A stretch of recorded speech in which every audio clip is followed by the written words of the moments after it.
o videocast para quem entende que educação é responsabilidade de todos, mas assunto para especialistas. Eu sou Elka Caneque, matemática, maratonista e triatleta. Tenho MBA em gestão financeira, pós-graduada em altas habilidades de superdotação e estou terminando agora uma pós-graduação em neurociência. Dá para perceber que eu estou sempre em movimento, né? Eu sou Daniela Kassab, bióloga, especialista em gestão ambiental, uma entusiasta da educação parental e uma estudiosa da educação baseada em evidências científicas. Eu sou Juliana Facanali, matemática, mestre em educação matemática e agora também especialista em educação midiática. Nas agendadas horas livres, eu sou uma corredora de rua persistente mais lenta e uma velocista quando o assunto é leitura. Somos professoras experientes de conceituadas escolas da rede particular de um grande centro urbano. Somos amigas, mães com filhos em diferentes etapas da vida, mulheres em diferentes idades. Representamos um microcosmo da realidade brasileira e juntas somos a Miríade Educacional, uma assessoria que tem como objetivo lidar com os desafios contemporâneos do ensino e da aprendizagem. Nesta primeira temporada, a ideia foi compartilhar com vocês histórias inventadas, mas que poderiam ter acontecido em qualquer escola. E a partir dessas histórias, estabelecer conversas com espaço para discordar, refletir, argumentar e responder questões polêmicas.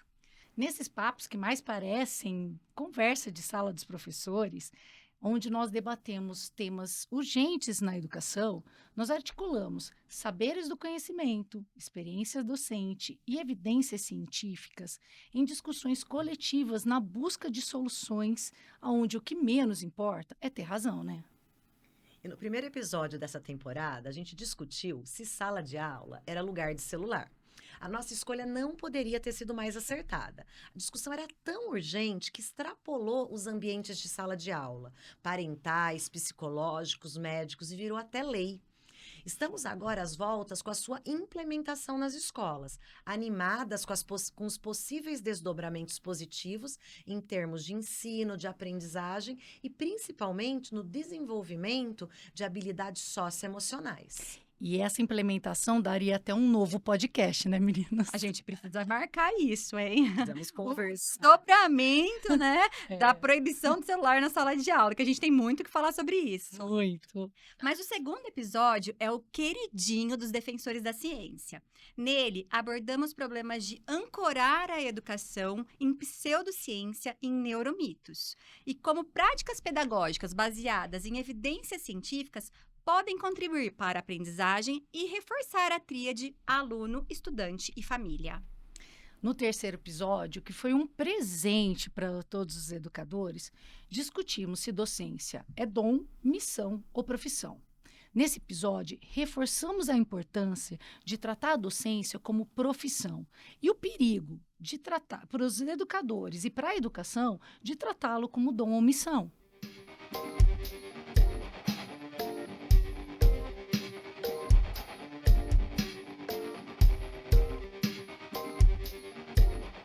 Mas hoje, o desafio é abordar os desafios e os movimentos da construção de educação, escola e sociedades inclusivas. Das outras vezes, a gente usou como inspiração as nossas vivências de sala de aula. E a gente improvisou, né, meninas? Histórias inventadas por três cabeças que exemplificassem o desafio que o tema do episódio representava no interior das nossas salas de aula. Mas desta vez, a gente resolveu fazer diferente. Já existiam tantas histórias contadas na forma de filmes, na forma de séries, que a gente decidiu escolher algumas como ponto de partida e colocar esses filmes, essas séries, em diálogo com o que a gente leu, com as nossas experiências e também com a legislação que rege a nossa prática docente. Isso aí. No primeiro bloco, o filme que vai desencadear a nossa conversa é O Escafandro e a Borboleta. Esse filme não trata exatamente sobre a inclusão na escola, né, na sala de aula, mas ele nos aproxima, ele nos sensibiliza para o assunto. Ele nos levou a pesquisar, estudar, aprofundar conhecimento sobre acessibilidade, sobre comunicação efetiva e a contribuição do acesso à aprendizagem de conteúdos e desenvolvimento de habilidades disciplinares e socioemocionais.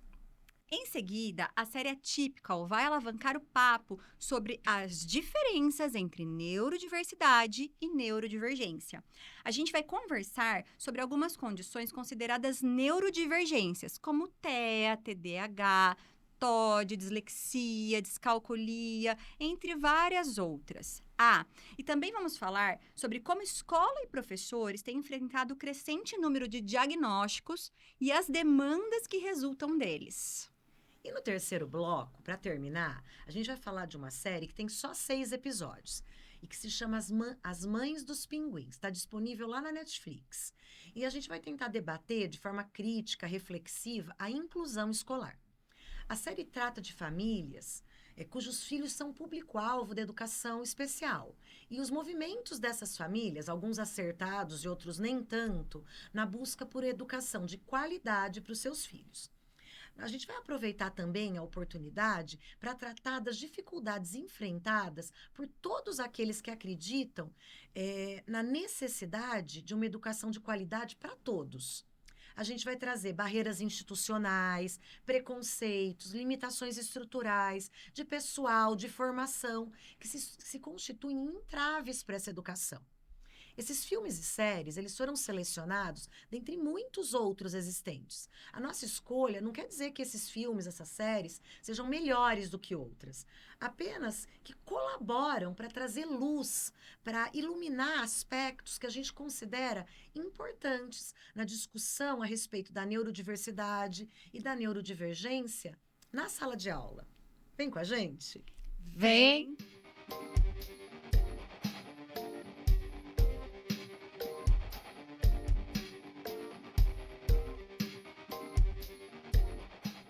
Vamos começar conversando um pouquinho, trazendo para a nossa conversa o filme Escafandro e a Borboleta.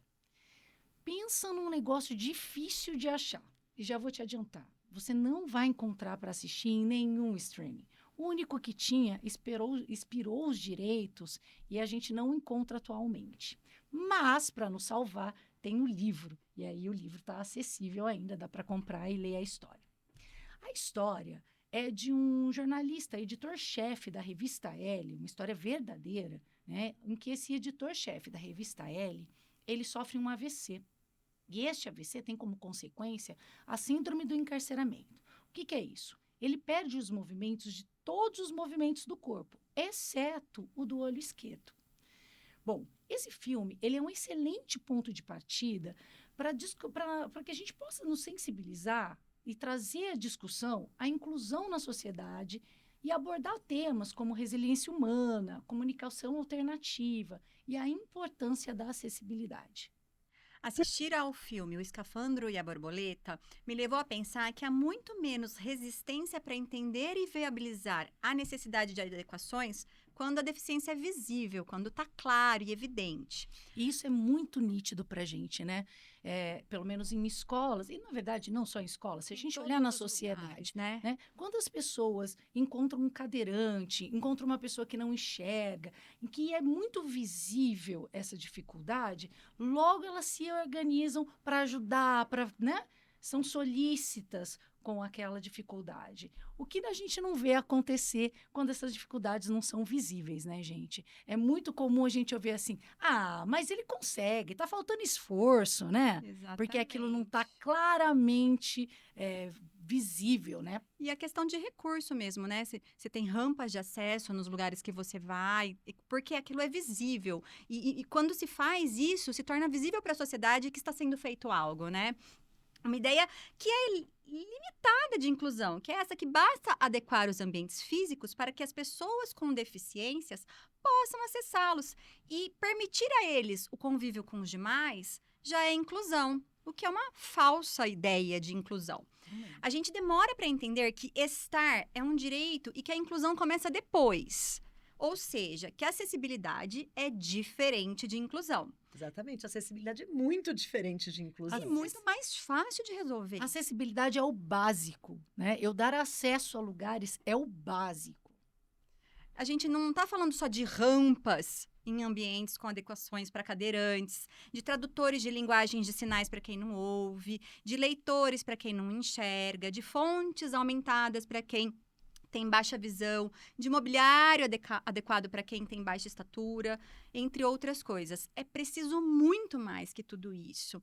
É preciso que as oportunidades de aprendizagem estejam realmente acessíveis a eles, como estão aos outros, né, que não são neurodivergentes, neuroatípicos. E para isso, são necessários recursos físicos, além de muita formação. A partir desse filme, o que a gente fez foi conversar muito sobre os desafios que a gente enfrenta na nossa sala de aula para acolher e para ensinar os alunos com deficiências. Para falar só de alguns desses desafios. Tem dificuldade de acessos a recursos, dificuldade nossa, dificuldade às vezes do estudante, das famílias, o custo desse equipamento, a duração da bateria desses equipamentos, a formação das pessoas envolvidas, sejam nós professores, sejam dos colegas, dos cuidadores. Por exemplo, a gente nem sempre encontra cuidadores suficientemente capacitados. Às vezes a gente tem dificuldades de contratação de pessoas com essa formação. O tempo de reação também das pessoas com deficiência, às vezes traz prejuízos para a inserção dessas pessoas no grupo, porque o tempo de comunicação, de movimento dos outros difere muito do tempo deles. Isso também é um entrave. A gente não pode fazer de conta que essa diferença ela não existe, que ela não é uma dificuldade, que ela não é um entrave. Para a gente conversar sobre a inclusão na escola, a gente precisa trazer à luz, em primeiro lugar, lembrar como que é essa sala de aula, né? Essas salas de aulas na educação brasileira, com 30 alunos, né? E que a partir do ensino fundamental e do ensino médio, tem professores especialistas se revezando a cada 45, 50 minutos. Um conteúdo programático para cumprir, que muitas vezes precisa ser acelerado, porque isso é cobrado, tem um vestibular vislumbrando. Então, são muitas as dificuldades enfrentadas por nós também. E a gente conversou sobre métodos alternativos de comunicação, sobre tecnologias assistivas, sobre metodologias adaptativas, todas as estratégias, recursos que podem colaborar para que os estudantes com deficiências graves, severas, expressem suas ideias e aprendam. A reflexão sobre o filme abriu para nós uma janela para o mundo pela perspectiva de alguém com limitações extremas e nos lembra da necessidade da formação remunerada, inclusive, da formação docente, voltada para práticas pedagógicas que valorizem as diferentes formas de aprendizagem. Porque falando assim, parece até fácil, né? Só que isso é tudo muito mais complexo do que parece. Como a Dani falou, a sala de aula é muito mais complexa. Trabalhar de forma inclusiva, ao mesmo tempo em que se interage com outros alunos da turma, é um desafio para lá de enorme. É claro que estão previstos pela legislação profissionais, recursos de apoio aos docentes, mas estarem previstos não é o mesmo que existirem. E existirem não é o mesmo que estarem capacitados, porque às vezes tem um profissional de apoio, mas nem sempre ele está capacitado para realizar a tarefa que lhe compete. É quase utópico, né? Contar com todos esses recursos, com todos esses profissionais, mesmo que eles estejam previstos. Mas nem sempre eles estão previstos, eles acontecem da forma como nós, educadores, precisamos, tendo em vista que a escola é talhada na sociedade na qual ela está inserida. Muitas vezes os profissionais, os recursos, eles até existem, mas apenas para cumprir exigências legais. Às vezes é um profissional para a escola inteira, às vezes é um equipamento para a escola inteira. E nem sempre eles dão conta dos fins educacionais. A gente precisa estar consciente dessa contradição, porque senão a gente se sente o tempo todo frustrado, né? Muito frustrado. Porque a gente não consegue fazer mais, porque a gente não consegue fazer melhor. E essa questão, ela tem levado muitos docentes, né, ao adoecimento. Porque a gente tem grandes expectativas, grandes desejos com relação ao trabalho que a gente quer realizar. E nem sempre a gente consegue fazer isso da maneira como a gente gostaria.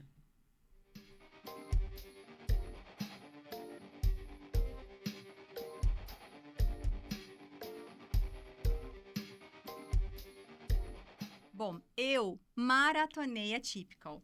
Tem até postagem no Insta da Miríade indicando que a série está disponível no streaming da Netflix.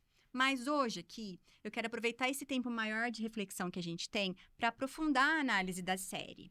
No Insta, a gente consegue fazer uma pincelada, puxar um flash de atenção das pessoas para o assunto. E é legal, né? Que esse foi o motivo da gente fazer o podcast, né? Que a gente sentia que o Insta era tão raso, que a gente conseguia ficar tão na superfície das coisas. E aqui a gente tem mais tempo, né, para poder aprofundar esse assunto. Eu vou fazer como a Dani, vou tentar comentar sem dar spoiler. Será que eu consigo? Você consegue. Poder de síntese aí, ó, sobra. Bom, para começar, a série é uma comédia, o que é perigoso por um lado, porque se trata de um tema bastante sensível. Já por outro lado, é interessante, porque permite tratar com leveza o tema. E leva de um jeito acessível para o público, né? Sim, para a faixa etária. Historicamente, o humor teve esse papel, né? De trazer de forma leve a discussão de assuntos muito importantes para a sociedade, né? O protagonista da série é Sam Gardner, um jovem do espectro autista, ou seja, um neurodivergente, que enfrenta os desafios típicos da adolescência e a transição para a vida adulta, e aborda temas como autonomia, socialização, rotina e inclusão escolar. E é muito legal que a partir dessa pequena introdução aí que a Elka fez, a gente já pode discutir 2 conceitos importantes, o de neurodiversidade e o de neurodivergência. Só que a gente vai falar desses 2 conceitos em termos de escola. Na escola, a neurodiversidade ela está presente em todos os alunos, em todas as pessoas, na verdade, pois cada um tem um funcionamento de pensar, de aprender, de processar as informações, de interagir com o mundo. No entanto, o modelo educacional tradicional, ele costuma ser estruturado para alunos neurotípicos, ou seja, aqueles cujo funcionamento cognitivo segue padrões esperados para a maioria da população. Isso pode gerar desafios para alunos neurodivergentes, que podem precisar de estratégias diferenciadas para alcançar seu potencial, para desenvolver tudo aquilo que ele pode, que ele é capaz. E nesse ponto, então, acho importante a gente esclarecer o que seriam os neurodivergentes, né? Então, como a Ju explicou muito bem, quando a gente fala de neurodivergência, nós estamos falando de pessoas que têm um funcionamento cerebral diferente do padrão normal. Essas diferenças, elas não são patologias, são variações naturais da neurobiologia humana, né? São consideradas neurodivergências os transtornos do espectro autista, o conhecido como TEA, os transtornos de déficit de atenção com ou sem hiperatividade, o TDA, TDAH, os transtornos específicos de aprendizagem, anteriormente chamados de dislexia, descalculia, disgrafia, as altas habilidades e a superdotação, além de muitas outras condições que muitas vezes acontecem, inclusive, simultaneamente. Acho que é importante a gente falar de como toda essa diversidade, ela reverbera no fazer do professor. Essa neurodiversidade, ela sempre existiu, só que hoje em dia ela está sendo levada em conta na hora de considerar como se ensina, como se aprende e no fazer do professor. Para começar, tem os PEIs, os famosos e famigerados PEIs. Planos de ensino individualizados. São documentos que precisam ser elaborados pelos professores para atender às necessidades específicas de aprendizagem de estudantes com deficiências, com transtornos de aprendizagem, com altas habilidades ou superdotação. Elaborá-los e implementá-los é uma exigência legal. Eles devem ser personalizados, construídos coletivamente com colaboração da família, dos professores, dos especialistas que atendem o estudante. Eles precisam explicitar metas de aprendizagem, descrever os métodos, recursos e adequações a serem atualizadas regularmente. No entanto, corre-se o risco de que se tornem mais um item a ser ticado na infinita lista de tarefas que se impõem aos profissionais da educação.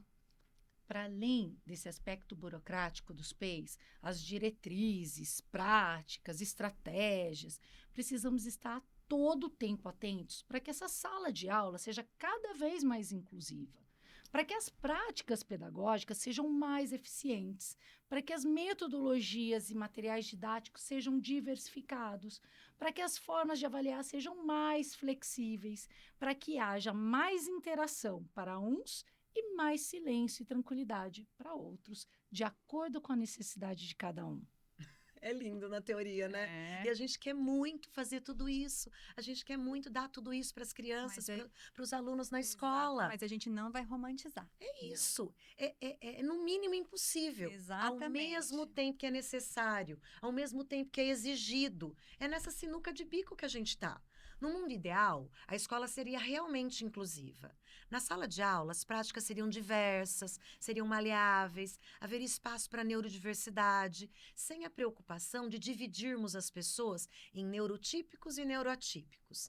Nessa realidade, os PEIs não seriam necessários. Algumas escolas, elas estão mais próximas disso do que outras. Os PEIs, eles são necessários porque a educação ainda é engessada. Em alguns lugares mais, em outros lugares menos. Mas eles ainda são uma necessidade para garantir essa educação inclusiva. Sem dúvida. Se a educação em todos os lugares ela fosse diversificada em todos os seus aspectos, nas metodologias, nos materiais utilizados, nas formas de avaliação, nós não teríamos que pensar em formas específicas para cada um, porque em algum momento, em alguma aula, Seriam contemplados. deles seriam As contemplados. necessidades variadas seriam contempladas pelas variadas estratégias, pelas variadas experiências escolares que eles iriam ter. Até porque não dá para ter uma sala silenciosa e interativa ao mesmo tempo. Isso vai ter que acontecer em momentos alternados. São momentos de silêncio, são momentos de interação. Exatamente. Mas voltando para a série, ela explora características que podem estar presentes no espectro autista, como apego a rotinas, hipersensibilidade sensorial, movimentos repetitivos. Embora a Typical tenha méritos por trazer a temática do autismo ao público geral, do ponto de vista da educação inclusiva, a série peca, por não abordar adequadamente as dificuldades reais da inclusão escolar e social. Na série não se veem adaptações curriculares, metodologias específicas e apoio de profissionais essenciais para muitos estudantes do espectro. Professores e educadores podem utilizar a série como um ponto de partida para reflexões, mas devem complementar a discussão com materiais mais abrangentes e representativos sobre o transtorno do espectro autista.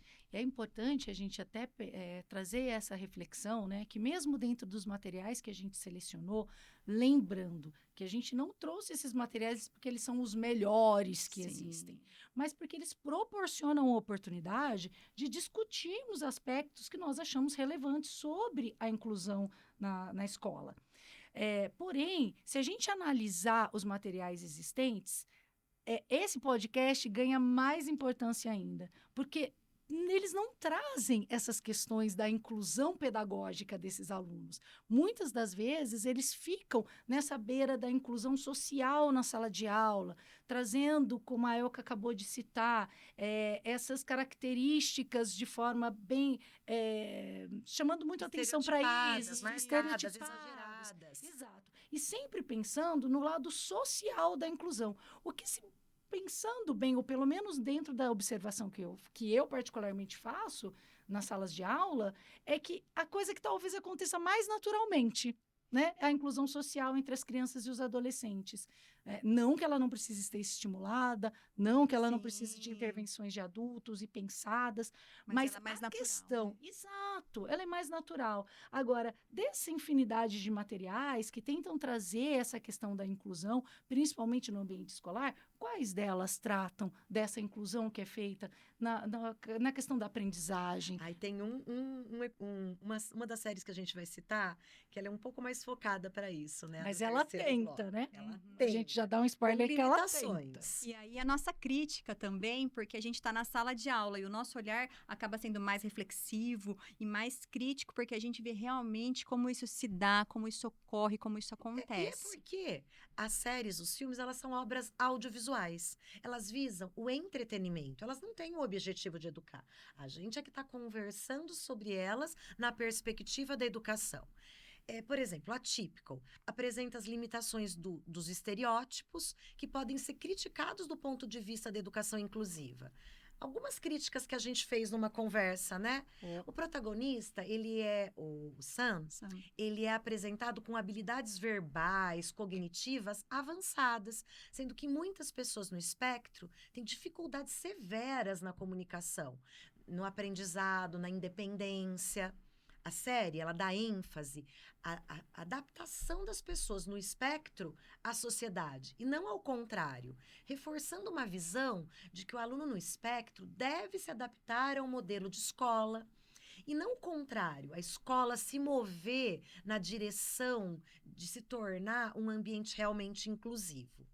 E nessa mesma perspectiva, a série ela não explora os desafios que os alunos e que as escolas também enfrentam, como a necessidade de adaptações curriculares, de adaptações metodológicas, do apoio de profissionais especializados dentro da escola. Há também o excesso de clichês, né, gente, sobre o assunto. Como a Ju acabou de dizer, essa questão da inteligência acima da média, o hiperfoco, as dificuldades nas interações sociais, apego demasiado à rotina, hipersensibilidade a sons, o que pode contribuir para uma falsa ideia de que todas as pessoas dentro do espectro autista tenham essas características, né, de forma exacerbada, como aparece na série. O que faz a gente parar de pensar que isso, na verdade, é uma ampla diversidade de características em níveis diferentes em cada indivíduo. Cada um é um, né? Exato. Por isso que se chama espectro autista. Exato. Tem uma série de características que acontecem em níveis variados em cada indivíduo. É importante lembrar também que a série retrata, mesmo que de maneira reducionista, simplificada, estereotipada, uma realidade educacional que não é a nossa. É um recorte do sistema educacional estadunidense. Eu quero falar um pouquinho da nossa realidade. Que é importante, né? A gente trazer, porque é isso. A gente assiste a série e a gente tem que pensar como que ela reverbera na nossa prática, na nossa escola, no Brasil. Eu quero falar um pouquinho da nossa realidade e ressaltar que ela também não é única. O Brasil é imenso, as realidades educacionais ao redor do país são inúmeras e os desafios enfrentados são muito distintos entre si.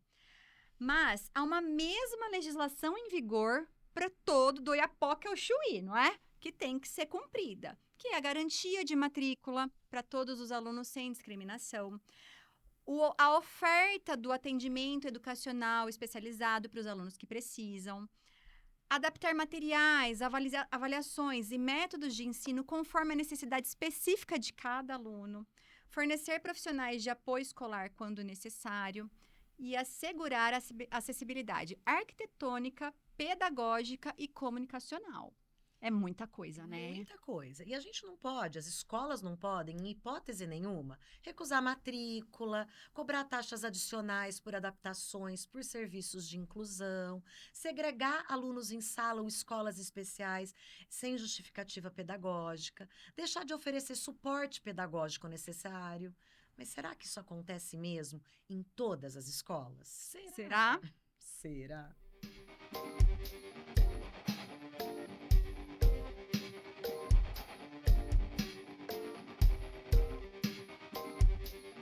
Uma das mais recentes séries que a gente assistiu e que aborda o tema da educação inclusiva é As Mães dos Pinguins. Ela também está disponível na Netflix e tem só 6 episódios, rapidinho. A série ela trata das dificuldades encontradas por crianças neurodivergentes, com deficiências, com transtornos de aprendizagem, de se integrarem ao sistema educativo, tanto pelo engessamento desse sistema, pelo preconceito, pelas dificuldades das famílias em aceitarem diagnósticos ou até mesmo por características individuais que dificultam essa integração. Ao assistir e refletir sobre a série, a gente percebeu que ela ajuda muito no debate sobre os desafios que a gente enfrenta aqui no que diz respeito à inclusão escolar. Novamente, né, as barreiras institucionais, a falta de professores capacitados, a ausência de recursos, a resistência das escolas em acolher, em receber alunos com algumas necessidades específicas. A série também apresenta mães buscando melhores condições educacionais para os seus filhos, mas nem sempre usando os melhores caminhos ou as melhores E a estratégias. gente vê isso com frequência. E né? aí não precisa ser nem neurodivergente, né? Exatamente. Ela traz uma reflexão para a gente que é uma vivência nossa, né?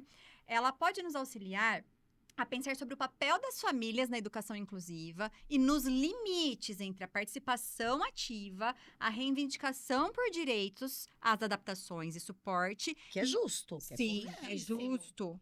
E está no nosso alcance, é o que a gente quer fazer.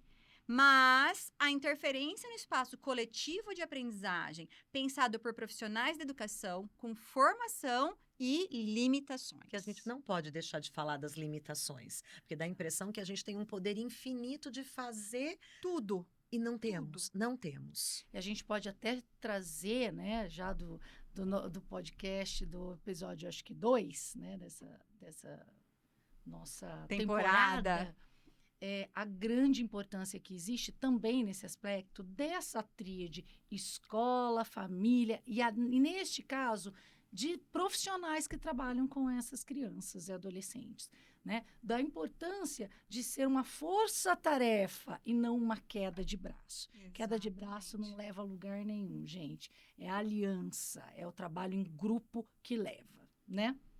Bom, nessa busca, as famílias representadas aqui, no caso da série Pelas Mães, encontram uma escola que busca ser inclusiva. É aberta a quaisquer alunos, mas que, no entanto, tem como público uma maioria estudantil que apresenta deficiências ou transtornos neurológicos e de aprendizagem.